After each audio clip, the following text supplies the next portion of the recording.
Welcome back to this week's episode of Friends of Kayla. I'm here in New York City with Leat Corinne Unger, who was a former speech pathologist. She's a mother, she's a wife, she's Israeli, turned full-blown advocate for the hostages when her cousin Omer was taken in captivity on October 7th. So I'm really, really excited to be here with Leat in person. We've been chatting over Instagram and finally got to meet being back in New York. So Leat, thanks so much for being here. Thank you so much for having me. It's awesome to see you in person. I've seen you online now for several years. And I mean, I'm sure you get this all of the time, but obviously as Jews across the world, we all felt so deeply connected to all of the hostages, if not one singular story in particular. So, the moment Omer came home, like we're all excited, but as his relative, I can only imagine like how that felt for you. So what has your journey been like? Your life has just been turned upside down, essentially, like all of our lives are, but you had that personal connection. So what was your relationship like with Omer, like prior to October 7th? So I would say that it was more loving and it's just like a family, like a normal, typical family relationship. Um, he is significantly younger than I am. I'm sort of in between him age-wise and his mother. So it was more of like a younger cousin, and you see them at events and holidays and things like that, but not too much beyond that because he's so much younger than I am. Um, and I think that the relationship now has changed so much. Um, Specifically, I would say that, you know, I don't know if it's something that many people know, but it turns out that Omer had seen me in captivity, advocating for him. I did read about that. I wanted to ask You you about did? that because, we think, I'm sure you guys were like, we're almost losing hope. Like Yes. how are they hearing us? They were putting loudspeakers to Gaza from That's Israel. right. Like, can they hear us? Can they hear us? And I'm over here, most of us are over here being like, we pray it's But working, what's but the what chances? are the chances they actually know and can hold on to that hope? And I had read that you were on Al Jazeera, making sure you're on so many like news outlets, and his the people holding him captive were showing him things on social media, right? So it turns out, yeah. So he wasn't exposed to TV often. And I remember we specifically went on specific I remember asking to be on Al Jazeera, trying to get as much FaceTime on Al Jazeera as possible. And then getting interviewed on specific radio channels that we said maybe he has a radio that can reach through the tunnels. But they showed him some social media and asked him, like, who is this? And to be quite honest, he didn't fully recognize who I was. He remembered my face, but he couldn't really recognize who I was because it was so long since the last time I had seen him. Um, but he knew that we were family somehow, and so I remember they asked. He shared with me actually the first day that I met him, after he returned back from captivity, and he said, in the hospital, he's like, I saw your face, and I was struggling to remember who it was, but he's like, but in that moment, all I could think about was this person is out there advocating for me, and this person is holding my picture. And he's seeing this on Saturday nights. He would be exposed to 5 minutes of the protests in Israel. And I always made sure, also on the Central Park rallies and the protests, I made sure to scream. It was just like I guess it was my way of sort of getting my frustration out that nothing was moving and it was taking so long. So I was just yelling and screaming, holding his photo very, very high and hoping that we'd get some coverage. And it turned out that Al Jazeera would use the photograph of me screaming and yelling. There's like a really, I don't know, not famous, but something that I remember, just like a photograph of me yelling. You could see the pain in my, like this. And that was the photograph that they used on Al Jazeera. And I remember like interviewing there and specifically hoping that, maybe it would get through to him.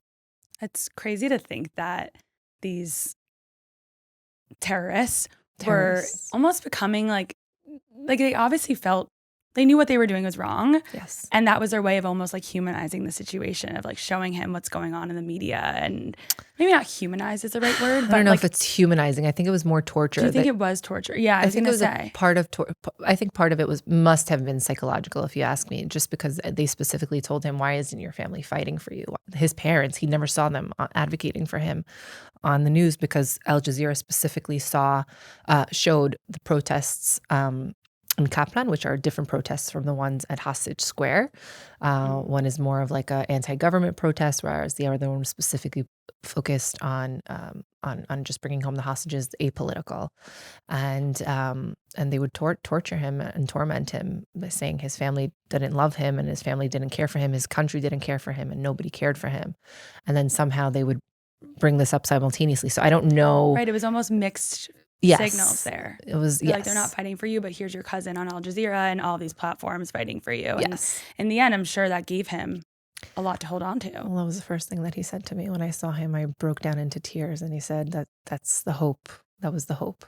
Wow. Because he always looked for his photograph in the protests and he couldn't find it. But then finally, when he started seeing himself, that's what gave him the strength to sort of continue. That's, yeah, I just have chills. And like when I heard you talking about this on other podcasts, it's just crazy because we all felt, again, so connected, but to have a relative and someone that you weren't even close with, like you said, and the fact that he didn't even recognize you necessarily off the bat just goes to show like how deeply connected we all are to the situation. Was there ever a doubt in your mind, or when was the turning point for you where you were like, okay, screw my career, my professional career in speech pathology, and here I go, I'm his cousin, but I'm not like the closest person to him, right? Like it could have been someone else in your family that chose the activism route, but it was you. So why do you think that was? I think that part of it was seeing that nothing was moving. For the first 50 days, I really focused on what I can do, what I can control. I think part of me didn't really understand the magnitude of the situation and how long it would take to sort of actually get some movement on getting them home. And I thought, oh, they'll be home in a few weeks. Like it's nothing I need to get into. And then, I focused on really like humanitarian relief in Israel. So sending pajamas to children, basic necessities to families who lost everything. And then the hostage release for the first deal in November came around. And everyone in my community was gathering around the television, watching these releases. And I was just, for some reason, I didn't want to. And I think a part of that was realizing that not everyone was coming home. And that's when I called Shelly and Malki and said, what is it that I can do for you? Realizing that there were voices that were being silenced down in the tunnels somewhere in Gaza. And somehow my career was essentially fostering communication, enhancing communication skills, creating effective communication, breaking barriers for communication. And so I said to myself, I have American citizenship. I realize that a lot of the efforts are here in America. I speak great English. I know the mentality in both Israel and America. And some people are not coming home. And so while we are so happy that so many people did get home, how do you accept that difficult reality that there are families that are still being tortured, not knowing what's going on with their family members and when they're going to be returned home? So I really grappled with that. And I said to myself that there was a reason that it was more like silence was not really an option anymore. And so that I realized I had a sort of, skill set that could be utilized to make an impact and potentially at least try to join in on the effort to bring him home. Yeah, no, I commend you for all of the work that you've already done, the work that you're doing. Thank you. You have 2 young daughters, right? Yes. So what was that experience like, being a mother, being a wife, and your girls seeing you in pain? What was that dynamic like? It was very challenging, I have to say. It took a really big mental health toll on me. And they saw that, they were exposed to that. And I had to sort of figure out what to share, what not to share, how to frame it in a way that they could understand and, still shelter them to some extent, but also be honest with them, because children sense everything. They see you sad, upset, crying. They understand that something's going on because all of a sudden, in school or at home, they're hearing things. So I needed to be able to frame what was happening and my absence in the home, because essentially my husband became almost like a single father. I was not home for probably the majority of a year and a half that Omer was in captivity, because I was out and about, advocating all over America, sometimes internationally. And so the first challenge was really framing this reality on a child appropriate level. So, finding a way to explain that your cousin was kidnapped by terrorists is not really something you want to explain to a 5-year-old and 3-year-old. So we explained that he was lost. So I think that was the challenge. And with my husband, it created friction. I won't lie. He understood and he was supportive, but at the same time, he was frustrated that everything was falling on him. But I think he realized that there was a certain passion and a certain calling for me that I couldn't sit still. That's just not who I was. I couldn't just sit there and let this happen and not know that I could do something to potentially facilitate a quicker or whatever, make some sort of impact with regard to the hostage crisis, which was the biggest humanitarian crisis, at least in my lifetime. Yeah. Yeah. No, absolutely. I can imagine that was difficult at home. Like, I can't imagine being like, okay, mom was working home at night and now all of a sudden you're just on the road every day.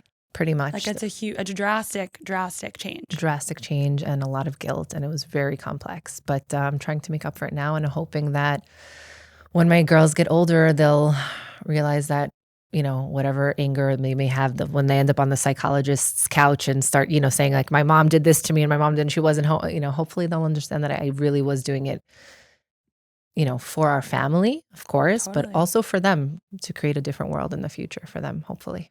Absolutely. And so you were born in Israel? I was actually born and raised here. Oh, you are. So you are American. You're American first. Yes, I am first? American first. I am American first, but I think that I like to say that I'm Israeli American or American Israeli, simply because I always felt different. I went to public school, and while my friends went to summer camp, I went to Israel, and so our experiences were just very different. My friends went to hot skates on Friday night. We weren't religious, we weren't observant, but it was Friday night dinner that was mandatory, and we were not allowed to leave the house. Saturday was a different ball game, but the Jewish identity and the Israeli identity was very, very dominant in my upbringing. Yeah. And what was your relationship like with friends, prior to October 7th and now today? Like, did those relationships change at all? I would say that with friends, for the most part, no. I did have some friends that, I had to act. Well, yeah, I would say that they shifted. Some drastically, some with a disconnect. I had to sort of place that boundary. But the majority of the people that I was in touch with were pretty supportive.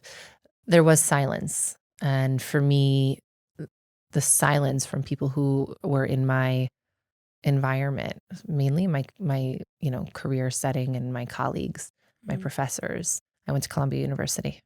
I did many mission trips, humanitarian mission trips with my university and the professors. And when there was silence after October 7th, after less than 6 months prior, I was with them in Oaxaca volunteering to train practitioners there to intervene with, children with cleft palates. And, it was really, really difficult for me. It was really difficult. It still is. I'm still upset. And there's one specific professor that I admired, looked up to, and it's still a painful thing that I feel like I'm so hurt and so angry. And did you try to have conversations with that professor? I did. I sent a message. It wasn't really received well. They ended up deleting the message that they responded because I think they realized that, it was sort of out of place to defend what she did in response to October 7th, as opposed to saying, I'm sorry you feel I didn't show up for you or something like that. But so I haven't communicated with them since. Maybe one day I'll muster the courage to say, maybe someday soon, actually. Yeah, it always surprises me to hear. I mean, I guess it doesn't surprise me anymore, honestly, given like my own experience with losing close friendships to me after October 7th. But what is surprising is the people that don't have any connection to the Middle East, right? Like, so I'm curious, like, was your professor someone that had family in a surrounding country or had experience with Israelis or the IDF, things of that nature? Not that makes it better or excusable, but at least, you're coming from your own truth in that regard? So I don't know that she had a direct experience. It's a good question, but she specifically had a lot of interactions with Israelis because, both myself and another friend that were in the program were Israelis that, served and were in it was a bilingual, bicultural program at Columbia University for speech pathology. So she had exposure and she knows about the differences in culture and all these different mentality differences. So she had experience and relationships with people. I don't know that she'd visited Israel. I didn't expect her to take a stand. I expected her just to show up for me in a different way. Oh, and that was the difference. She did take a stand. Okay. I didn't want her to take a stand. I just wanted her, when I was giving a speech at a Columbia University rally, I wanted her to show up. I wanted her to reach out and just say, "Hey, I'm sorry. I heard about what happened to your cousin, and I'm horrified. And how can we support you?" Or, "Hey, we see what's happening on campus. I want you to know that this is what I'm doing X, Y, and Z to support the Jewish students on campus." Right. And nothing of that nature came.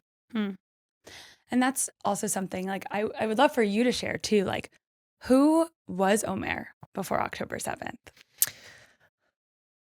I said this on a previous, just a light, a really happy kid, very warm, very lively, very like everyone falls in love with him. He's just so charming, and it's. I think he's kind of the same person, except with a maturity level and an understanding and a wisdom. So that love and that light is still there, but it's just like it's a different version. It's like a better version, maybe. I don't know. It's hard to explain. Yeah, but also like to that point, like he was just a normal. He was a normal kid. Israeli He was kid. working as a waiter to save up for his post-army trip to go to South America with his friends. Yeah. So it's like to your professor, if they're listening, it's like this is just an innocent kid going to a music festival. Yes. And you could say there were soldiers there, like, whatever it may be, but like this was an innocent child just trying to have fun. So regardless of your stance on the Middle East conflict, you can at least, how can you not have empathy towards one of your students 100%. and what they're going through? It really makes you 100%. question humanity. It makes me question humanity, and it makes me very frustrated that I don't think it's people's first instinct to say, "Hey, what if that was my child? How would I feel, and what would I expect from my own government to do to get that person back?" Yeah. And that was something that I experienced recently when visiting another campus. And, Omer shared his story and we were tabling. And I think that the disconnect is they felt empathy for him and they were able to feel what, say that it was wrong and all that. But the response was, but okay, that's terrible. But does that justify what's happening in Gaza? And I moved over and I said, I really appreciate you asking that question. Well, let me ask you a question. Let me frame it for you. How many siblings do you have and what are their names? And let's make it really personal. If your younger brother was kidnapped, what would you demand from the American government? If Canada invaded America and just snatched your brother from a festival and they snatched your mother from her home, from her bed, what would you demand from your own government? And something clicked because they said, absolutely go in and get them home. And then I said, and if they still weren't able to get it, or if that neighboring country like Canada vowed to carry out an October 7th attack over and over and over again, and whatever it was, they said, yeah, flatten it. And yep. When you put it like that, I think I think that's what's frustrating to me is people don't step outside themselves instinctively to say, if that was me, maybe like I can't justify it, but I could understand it maybe potentially. And so it requires, they say, don't judge a person until you step into their shoes. Well, people stop doing that. People stop naturally, instinctively saying to themselves, well, if that was me, how would I react? Yeah, I mean, and I can understand that what you see in the news about Israel is majority negative things. Sure. And majority of these people have not set foot in Israel either, or maybe they don't even know Jewish people, maybe they don't even know Israelis. So when you're seeing these headlines, like, of course, you're going to think that we're this horrible, David and Goliath situation and that, the Gazans are the underdogs, right, in the situation. But, like you said, like making this a little bit more relevant to them, and at least allowed them to see your side a little bit differently. But at the end of the day, Israel is just held to a different standard. 100%. And I think it's you're never going to convince someone that already has those strong beliefs towards what they think the Israeli government is doing wrong. I think I disagree with you. I Really? think I Okay. had a few interactions over the last few weeks at these campuses. Um, it's not really about convincing, it's about forcing them to hold a certain moral clarity or moral boundary. Maybe I don't know if that's the right word, but consistently. Hmm. And I think it's about reminding them to understand that everything, whether it's a media article, a piece of a history article, has a certain bias, and that it's important to not just believe it. It's important to find the counter, the other side, the other version, and to create their own balanced or formulate their own opinion rather than being fed an opinion. Mm-hmm. And so to think critically about that. And I'm seeing that students are maybe hungry for that.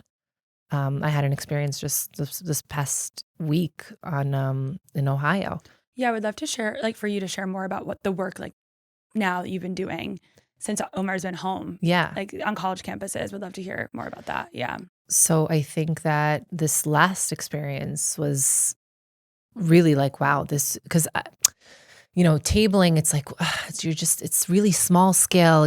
Are you really making a difference? And then something clicked for me when a student came over to us and she had no interest in engaging.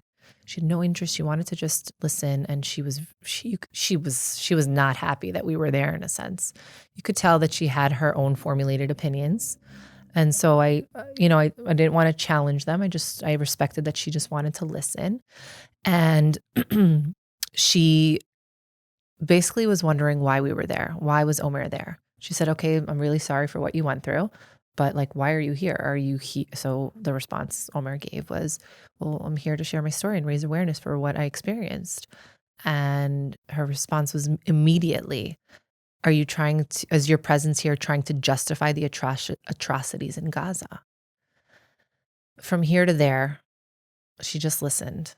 And at one point we had someone who was an agitator who I pulled her aside and I told her, I basically challenged her and said to her, do you think that what this gentleman is doing, and this gentleman was from the West Bank, and he had his own lived experience, and we both, Omer and I, acknowledged it and apologized for his experiences, but this gentleman wasn't willing to acknowledge what Omer had went through. And I basically used that conversation to frame for her, how is yelling back and forth going to do something if we can't sit and acknowledge here and hear two sides and say, that's horrible what happened to you, but how do we move forward from this? How do we work together to achieve something? And then she asked me, she says, I'm not really knowledgeable enough on the history, because she said, you just removed the people from the land, and I explained, and I said, listen, don't take my word for it. Do your research. And if you come up with something and you're unsure about it, here's my email, here's my phone number, here's my Instagram handle. I'll present you with another side and formulate your own opinion. And she was open to that, so much so that she walked over to the gentleman from the West Bank and said to him, what you're doing is not really productive and it's not really respectful. And she challenged him. Oh, good for her. So to me, wow. It's something the rabbis used to tell me in day school. You throw a pebble into the water, but it creates ripples. So that one conversation hopefully made its impact. I'm so happy you shared that, because it's so easy to get caught up in the negativity on social media and such a divide. And something that I've been reading about is like we each have our own truth. But what is truth? What is the definition of truth? It's a complicated answer. It's a complicated answer. It's a complicated question. We all have our own truth, and you're all allowed to have your own lived experience, and we can have empathy towards what someone's going through. But like you said, how do you find a way forward? And I think in this situation, especially, there's just so much on both sides, especially when you're, losing friendships of people like I told you before we started filming, like my Lebanese Muslim friends. Those were girls I called my sisters. And the Jews and the Arabs, like we're similar, right? Like We're more similar than we are different. we are way more similar than we are different, and we should be able to have conversations and try to move forward. So I think I would love to hear from you because, you're having these difficult conversations on campuses. You're giving us this glimpse of hope for the future. But how do you have conversations with people that are so close to you? Because I do think there's a difference in this conversation, right? Like you've no connection to this young girl. You just met her for the first time. There's no, that personal connection isn't there, right? That like deep friendship isn't there. I think it's almost easier to be able to be open to someone like that because there's not this preconceived bias against your beliefs. I guess I'm looking for clarification here. So Yeah. I'll share that I hold very different political views from my own father and my own brother. And so we go head to head with that. And so, for example, having a hard conversation with him or somebody who's close or I love and that holds very different viewpoints to me, I think it's, first of all, to remain respectful and curious. I think it's also letting them speak. I think that's a really part and acknowledging them and validating their perspective and understanding where they're coming from. I think that's really important. And then trying to sort of it's sort of difficult to explain without a specific example, but trying to hold that same line as a mirror back to them. So, for example, a gentleman was saying that again, it's difficult because, like you said, they're not there's no relationship there. Yeah. But I think it's often not telling them what to believe, but it's sort of making them ask. You're asking the question to lead them to a certain understanding. But if you can give me more specific thing. Yeah, I guess what I'm thinking is I have friends that, are still friends with people that maybe don't agree with them on what's going on in Israel and this conflict, but they're not that close with them. So they hang out with them and they're still able to be friends because they don't have that tight knit, close bond. And it's just something they don't talk about. And it's maybe a little bit awkward. Maybe it's kind of an elephant in the room, but it's whatever, it doesn't really matter. And they just don't bring it up. But, in my experience, I had this deep friendship with two girls that were sisters to me. And it's just so hurtful for us to be able to maintain this friendship because we both feel, or we all feel, they feel very strongly towards their side. And I feel so strongly to my side. It's that identity that we can't shake. And maybe one day we'll be able to when things calm down. I hope so. Right? That's the goal. But we've had conversations and it's just, we agree to disagree. I think that being able to remain at the table in front of someone who holds such an opposing view is really sort of the best way to defy, in a sense, and removing yourself from those spaces diminishes or removes a change that you can impact or that you can affect. So as difficult as it is, I would say we have to remain in those spaces and we have to remain at that table, even though it's challenging or because it's challenging, so that the more extreme voices or opinions aren't the ones that sort of take over. Aren't the ones that are heard. Yeah. And it's easy to take the route of just, okay, agree to disagree. We won't be in those spaces. You won't be in mine. Right. But personally, I feel now we're about, 2.5 years out of this conflict. I've been super insular with going gung-ho, for the Jews. I'm just going to be with Jews because they get me. They understand what I'm going through. But to have allies and have not even allies, but just to be able to have hard conversations is something I'm quite frankly scared of. And I'm not good at it. And I think so many of us are scared of that. And I think what you're doing is so incredible. And we need to have more of the chutzpah, more of the balls to have these conversations and myself included. And it's really hard. It's really hard for me to get there. It's really challenging, but I will say that I think that as Jews, as Israelis, or whatever, I think we have to. It should be a sense of moral responsibility that we feel, in many different ways. I'll say that after October 7th, we have some friends who are big donors to various universities. And the big question that came up amongst those donors who are friends is that we heard is that, do we pull out our funding from universities or do we keep it there? So one school of thought is we pull it out. We don't support these universities that are allowing this anti-Semitism and this anti-Israel sentiment to remain on campuses and marginalize its students. Or do you continue funding and do you continue donating so that you still have a space to make sure that you aren't completely shut down or your opinions are never, ever even heard? So I agree with the latter. And they ended up taking that stance, which I fully agree with.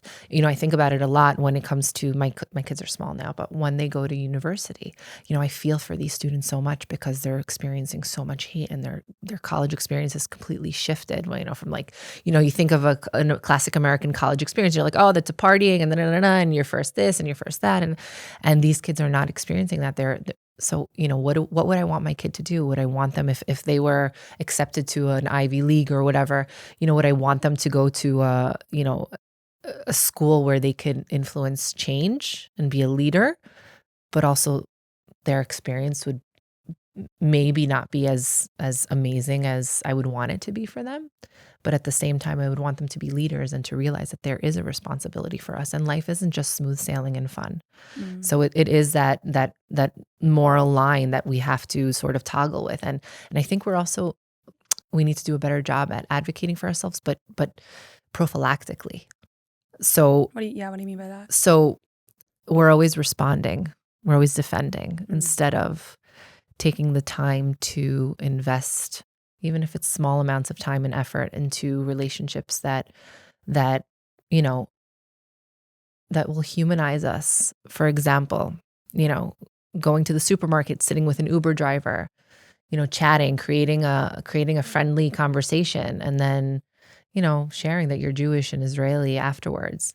I had a crazy Uber experience actually recently, a few days ago, and it's so ironic because I was telling you before, I moved from New York to Miami a year ago, and being in New York, I genuinely felt unsafe a lot of the time being Jewish, particularly like in cabs and Ubers, and I would always hide like my Magen David and my high necklace.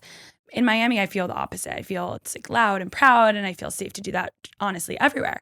So I'm actually in the Uber going to the airport to come to New York this weekend. And my Uber driver is a man from Cuba. He only speaks Spanish. I do speak a little Spanish. So he's starting to yap to me in Spanish. I don't really understand a lot of what he's saying, but we're talking. And then all of a sudden, Trump comes up into the conversation. And I have no idea how we got there, but he says how Trump, and this is me trying to understand the Spanish, he says something about how Trump is only for the Jews and how Jews are unfit for society because of our culture and the long skirts and the hats, and we don't fit into American society. We do not uphold American values. And I'm here in Spanish trying to like jumble my thoughts together because my Spanish is not great. So it's like shaky. I'm on Google Translate. We're like going back and forth trying to understand each other in this Uber. And I was like, well, why do you like think that? Like, do you know any Jewish people? And he's like, no, I don't know any Jewish people. But from what I see online, like this is what I hear, right? So it just and this is part of the reason why I started Friends of Kayla is because when people think of Jews, they probably, number one, don't know a Jew. Number two, they're thinking the only Jews that exist are the ultra-Orthodox Jewish people. And I'm not to say that they're not representative of us as Jews, but like that's not my experience as a Jew. 100%. There are so many different types of Jewish people in this world, far beyond the more reformed conservative Jew that I myself like see myself as. And I started asking him questions, and he, obviously has nothing to say because he's never met a Jew. And then I'm like, okay, when do I tell him I'm Jewish? So I get to the airport, I get out of the car, and then I say in Spanish, soy una, like, perdón, like, señor, soy una judía, like, I am a Jew.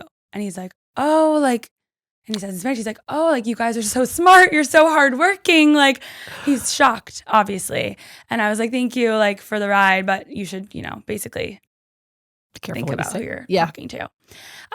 So that was just a crazy moment for me, and just it makes you think that like the majority of the people that you're interacting with have never met someone like you in your life. 1,000%. And like you said, it is at the end of the day, as much as we would try to fight the fact that we're maybe a little different, maybe have a different responsibility in this world. Like at the end of the day, we are still Jewish, and you can push that off and push that identity to the side as much as you want to. But when something like that happens, don't you want to be your truest self?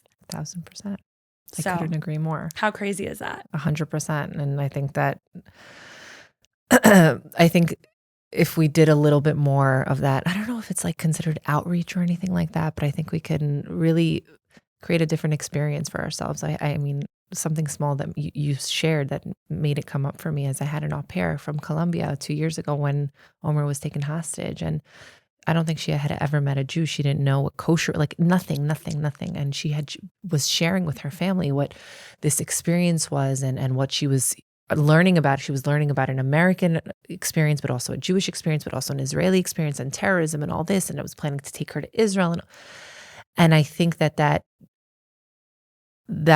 interaction with someone outside of ourselves on such a personal or intimate level will have that ripple effect also for them, because her family also learned about us, and then they shared beyond them, to their family members or friends in their village in Colombia.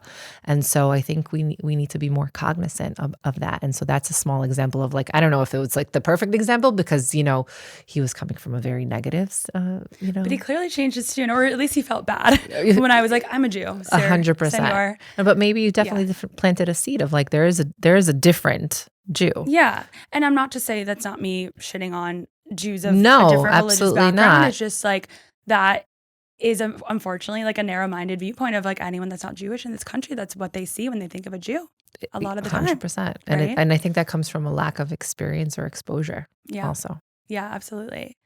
So on that same topic of Donald Trump, not to get too political, but I know you did go to Mar-a-Lago. Yes. During your time on the hostage forum. You're a New Jersey resident. Yes. What was your experience like speaking with Donald Trump, and did he really bring them home?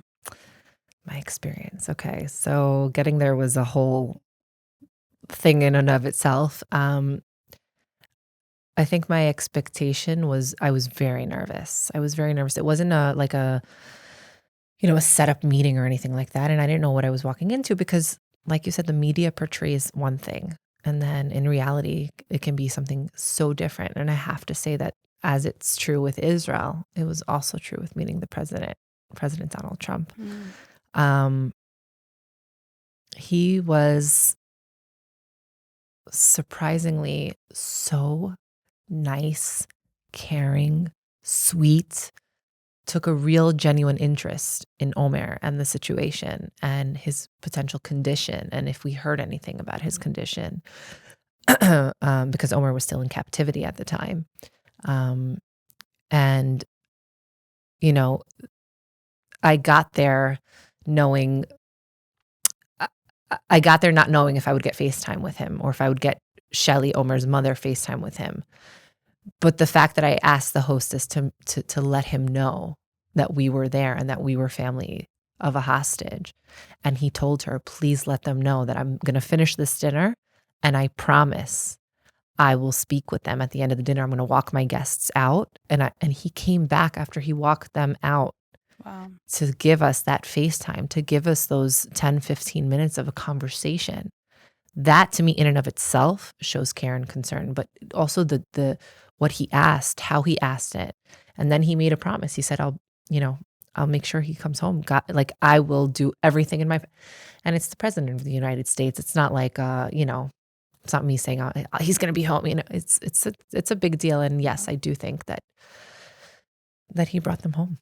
I think it was so many different players that were involved in bringing them home. I think the families in Israel, without them and continuing to raise awareness and protest in the streets and everything. I think the Hostage Family Forum here, the families here, so many, right? There's so many people involved.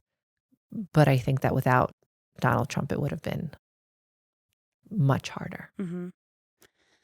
Yeah, I do agree with you. I mean, unfortunately, I think a lot of us Jews we did and still do have this like political identity crisis is what I call it. Yeah. I was consider myself super liberal, and Ditto. years ago was like I would never even date a Trump supporter. Don't even want to touch you. Yep. And your perspective can really change based on things that you hold dear and true to your heart. And it's made me think a lot about just values, perspective, and judgment. We place a lot of judgment on who someone votes for. And you don't know why that person's really voting for that person. 100%. And You can't judge their vote because of their experience. yeah, that's your own experience. And yeah, of course, like I don't agree with a lot of what Donald Trump has done, but Ditto. he definitely brought them home. And I don't think anyone can doubt that for a second. I completely agree. And I think it's really important to remember that two things can be true and two truths can exist. They can coexist. You may not like X policy, but you can agree with this policy, or, nothing is perfect. But I think many of Right. us are dealing with this sort of like political identity crisis. My friend Alana, calls it politically homeless. Yeah, And I identify with that a lot. totally. I do feel politically homeless, definitely. But I can say that I'm not glad that President Trump was elected. I'm so over the moon because I think my life would be looking very different right now Yeah, if he wasn't. yeah, I totally agree with you. So my last question for you, Leah, is what's Omer up to now? I know you guys have been on this college campus tour, but like, is that the plan for you guys to keep touring the country? And I know like speech pathology is now on the back burner and you're doing this full time. Yes. So yeah, tell us a little bit more about what life is looking like for the both of you. So I can't speak for Omer because that's sort of his story to tell. I can say that we are continuing to do this. We're continuing to visit some campuses and sort of raise awareness and push for constructive and respectful dialogue. I think that's what we're looking to model. That's what we're looking to create. We're looking to hopefully depolarize the tonality and environment on campuses at least a little bit, and push for that respectful dialogue. I think Omer is going to do his own thing. I think he wants to start studying at some point or whatever it is, but he's kind of, he's going to continue, sharing his story and inspire people because that's what he is. He's just a light that inspires people. As for myself, right now, I am really passionate about platforming stories like Omer. So right now I'm platforming different speakers with different experiences, specifically ex-hostages and family members, and placing them in places that they can actually make a change or inspire people. And I think they deserve to be heard. And they also deserve for us to continue supporting them. So that's What kind of platforms are you like spaces that maybe organizations, of? media, podcasts, galas, events, interfaith, churches, even, just any platform where I think their voice will make a difference, whether it's in a Jewish space where I think that right now we need as much inspiration as possible to know how to keep going. Yeah. And who better yet to take advice from somebody who was in the darkest place possible and managed to survive and push through. We need that inspiration from them to show us, we're experiencing anti-Semitism. They experienced the manifestation of actual anti-Semitism, the torture, the starvation, like that is anti-Semitism acted upon, right? So I think that that's really powerful for us to sort of to gain from them, that resilience, that their experience of resilience, how they chose it, how do we move forward from things like that, and also personal experiences, right? We all come with our challenges that we need to cope with. So platforming them and their voices and their stories, and then working on some, advocacy myself, back into the advocacy space on college campuses, and just really sort of trying to navigate this world. I sort of didn't choose it. It chose me. They have the thug life chose me kind of thing. Yeah, but this yeah. is sort of like the advocacy world kind of chose me. And I thanked Omer when he came home because I told him, I'm sorry you went through what you went through, but you helped me realize what I want to do. And this is a space that I think I have a skill set that I'm not sure I recognized before, but I want to stay in it. And I don't know in what capacity exactly, but I want to impact change. I want to promote dialogue. I want to depolarize our society a bit. And create as cheesy and cliche as it sounds, but I want to really cultivate a better world for our kids to inherit, and show them what leadership looks like. Do you think you'll go back, or have you been back to Colombia at all? Since I spoke in April of 2024, I haven't. I would like to. I would like to table there. I would like to speak to the Yeah, students there. I would love to you guys engage should go. faculty. I was one of my professors when I was in grad school. I guess I had an anti-Semitic experience there where I was like left out of a certain group, like a lab that I wanted to participate in because of that. And I'm curious. I'm so interested to speak to these people Hmm. and people who don't have this sort of skin in the game, but hold these, very strong beliefs. Um, let's see. Yeah, you should definitely get back there. I hope so. Hope to see you there soon on social media. Well, thank you so much for being here, Leat. This was an awesome conversation, and really appreciate you making the time. Thank you for having me.